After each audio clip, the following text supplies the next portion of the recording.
Video Alia Mas Said viral disaksikan lebih dari 1,5 juta tayangan. Satu video viral Alia Mas Said itu tayang dalam TikTok wanita yang dikabarkan sedang dekat dengan Thorik Halilintar.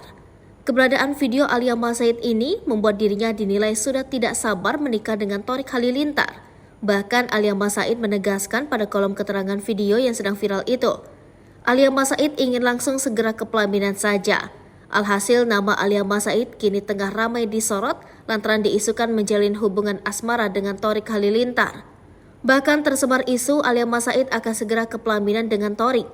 Terlebih Alia mengaku memang memiliki niat untuk menikah muda.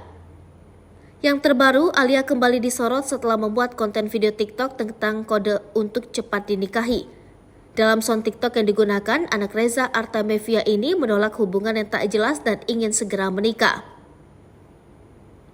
Seolah menegaskan bahwa hal ini tak hanya sound TikTok saja, Alia Mas Said menegaskan hal tersebut lewat kolom keterangan atau caption.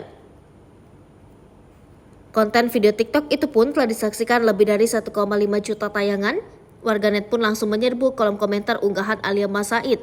Tak sedikit yang memberikan cibiran kepada Alia Mas Said yang disebut ngebet ingin dinikahi oleh Thorik.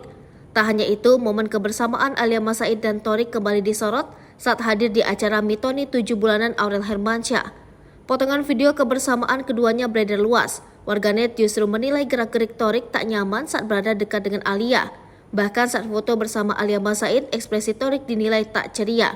Alhasil, tak sedikit warganet yang membandingkan gerak-gerik Thorik saat dengan Fuji.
Hai pemirsa Sri Popo TV, jangan lupa komen, like, dan subscribe, serta tonton